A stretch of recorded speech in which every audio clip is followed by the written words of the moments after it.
my nadariya, the way I look at it, is it's changed a lot over the last couple of months and year. And that's because, and I went through a personal thing with someone very close to me, and who ended up having a mental health issue, and I wasn't. I think it's a new phenomenon, mental health. Statistics, about 50% of the world's population is suffering from mental health.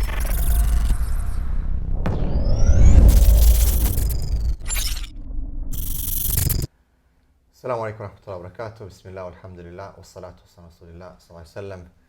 Joined today in Istanbul on location with Shaikh Abdurrahim Karti. Assalamu alaikum. Last one we did was on Zoom. Yeah, mashallah. Caused some trouble, man. What's going on? Alhamdulillah, alhamdulillah. Alhamdulillah. MashaAllah. So today we're talking about something very important, and I think a lot of people don't. It's something that's not talked enough, I think, in our ummah on a scholarly level. It definitely, it's beginning to be talked about because I think it's a new phenomenon, mental health.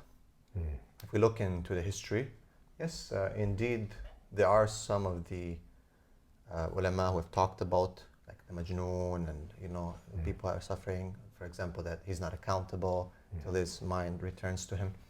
So I think what I want to discuss with you today, mashallah, coming from a Western background, American convert, mashallah, for those who don't know, Shaykh Abdurrahim Karti's story, mashallah, he's converted to Islam many years ago, but not that many, mashallah. So don't guess his age. He studied Medina University, mashallah. And obviously, time has changed from the time you were in Medina, for example, to today's world, post-COVID. Everyone's talking about COVID.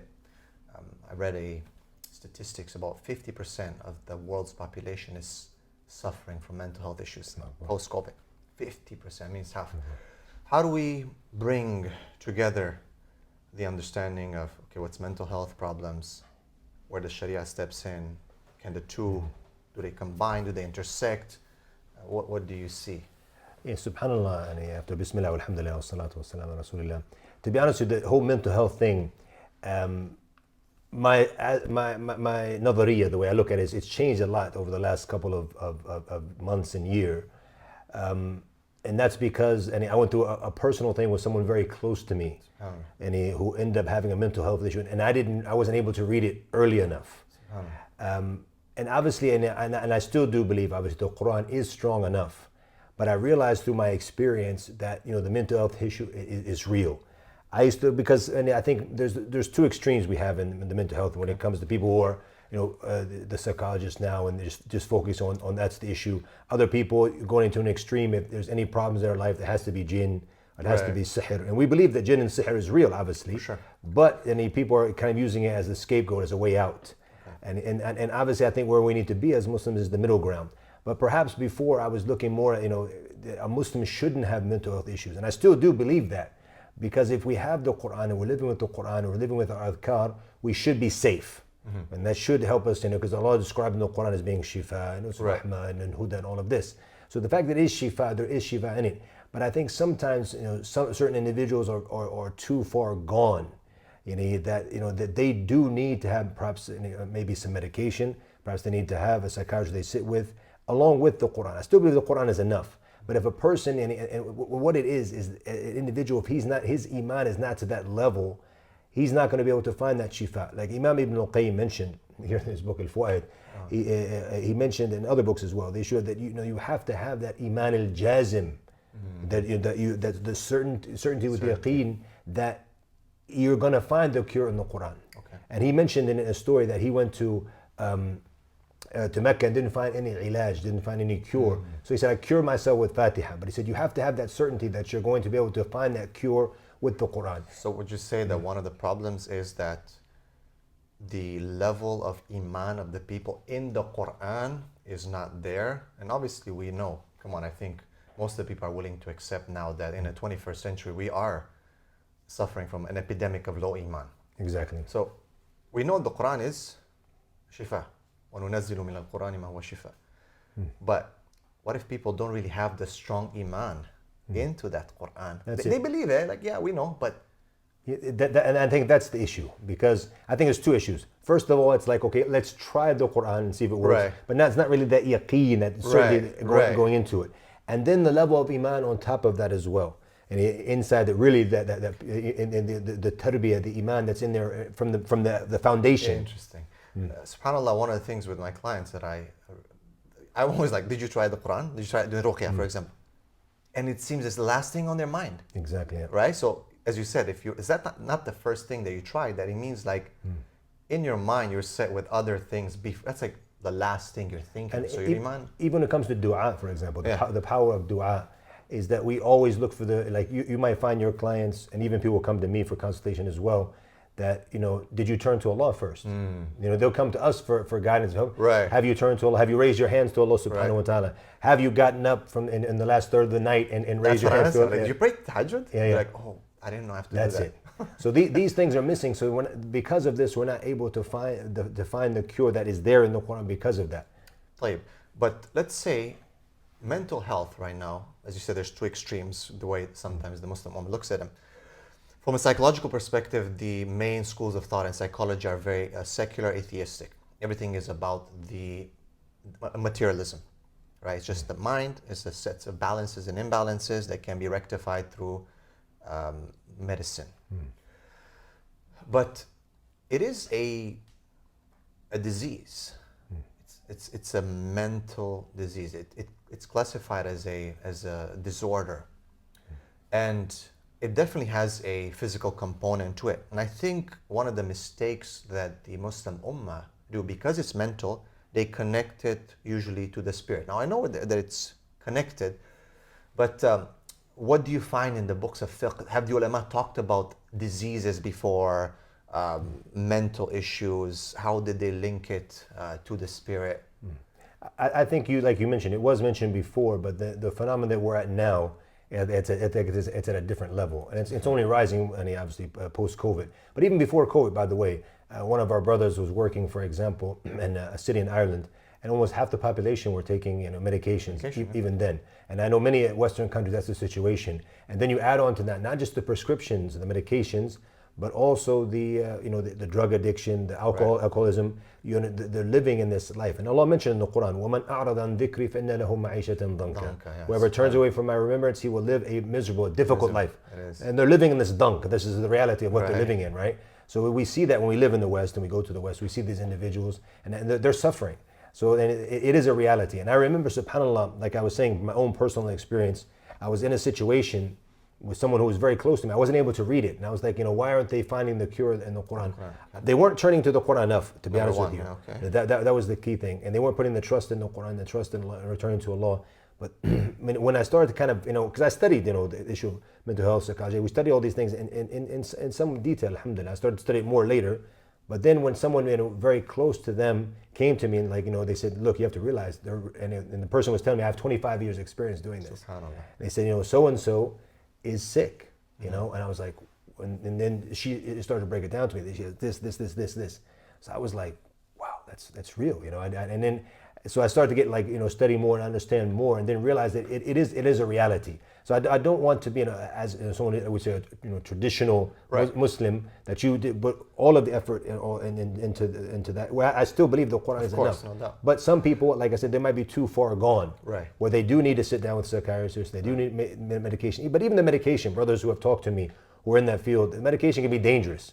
Because if it's not given the correct medication, it can have other effects, and so that might be a last resort. But nonetheless, to sit with a professional, to get some help, to see the direction they need to go, and then but at the same time, the things we have in the Quran, we don't use these things. The things we have in the Sunnah, controlling the anger at the time of sabr, go make wudu, change your position. These basic things that we're taught in Islam, we don't use them, and then we're like, why? What's going on? Right. I think one of the things that we need to realize that the Sunnah is preemptive in many cases, right? And the Kamal or the comprehension of the Sunnah, for example, do most people actually make their adhkar in the morning and the evening? That's it. No, they don't. And there's protection. There's protection. Do Exactly. most people read Surah Al-Baqarah as the Prophet told us? Do most people do ruqyah or protect themselves from ayn, as the Prophet said that, how al-ayn, haqq?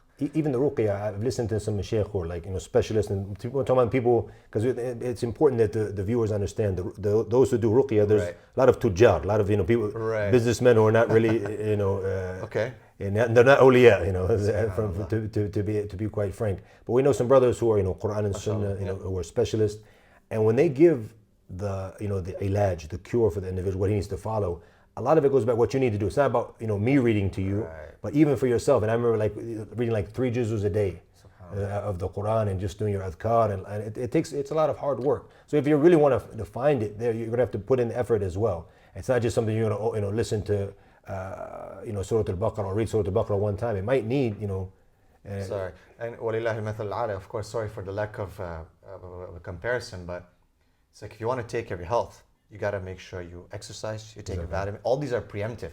Exactly. Yeah. It's much more difficult once the disease hit to cure yourself. And I think that's the problem that you're mentioning. Exactly. A lot of people don't take the preemptive measures, which the Sunnah has prescribed in every level. Then they reach a point where they get affected by mental health issues from whatever reason. There's different reasons why they reach this point. And then they say, well, the Quran is not working.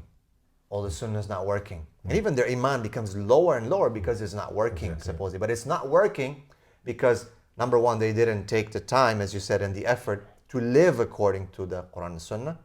And then once calamity strikes, and they're like, oh man, it's not really working.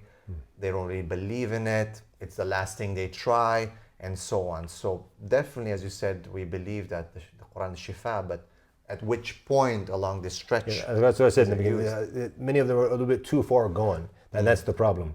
And that doesn't mean they can't come back, but it's gonna take more time. It's not like someone who has has the foundation already there, and then when calamity strikes, and it works for him right away.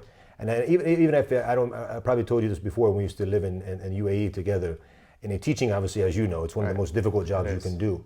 And what I found the way to make it easy for me, I mean, I think, because it was very expensive for us to live there. Right. And when you have a big family, mashallah, I was working on the weekends. I was working in the evenings. We were working very hard, So the stress of working and then being a teacher on top of that, just the stress was like, wow, really, really, really heavy. I would go into the teacher's room and open the Quran and read during my break all the time, and it's just everything would just go away, And you find just peace of heart, peace of mind, and just be able to go back and focus. So the Quran is what, and even I remember some non-Muslims who saw my work schedule and how much I used to work. They're like, how can he handle it? There's no break. It's nonstop. And it was difficult, no doubt. But the stress and all of that, it can build up where someone can snap at the end, right? And alhamdulillah, the Quran, it kept me calm, going into work, coming out, listening to the Quran, reading the Quran. I always found that tranquility that Allah mentions, when his verses are recited. It's a very important and interesting point. Now, how many people do you think read the Quran daily? Usually I take the statistics from my students, and most people don't actually. Exactly. Yeah. So then again, what are we complaining about, right? Like, why are people, I don't know, it's not working. It's a very, very important point. So where do we find the balance now between a secular medical practice, which is masmouh, if you think about it. I mean, we have some issues, by the way, with psychology, and I usually try to get people have the right to be informed. In the 21st century, even within the laws of your country, you have the right to choose what you do. Sadly, a lot of people go to the doctor right away, prescription, right? There's different schools of thought, even within psychology, right? So right away, the psychiatric approach with medicine, right away prescriptions. A lot of these drugs have a lot of side effects, as you mentioned, amongst it being suicide. People have the tendencies and the feeling that they want to commit suicide. And a lot of people don't take them properly, okay, because they don't know, they don't get educated on how to, inhibitors and reuptakers work, right? They don't understand. So there's not a lot of education about it. Just take it, shut up, take it, come back in 2 years, next. People need to be educated on how to take the medicine, and when to take the medicine, and so on and so forth. But where do we bring in the balance now? I think, وقعنا في المشكلة. We're in the problem. I think preemptive measures, yes, we want to, hopefully parents maybe who see this video, they can work on their children to educate them, to train them. But in general, a lot of the Muslim Ummah is now in a situation where people are complaining about stress, anxiety, mental health, a lot of problems.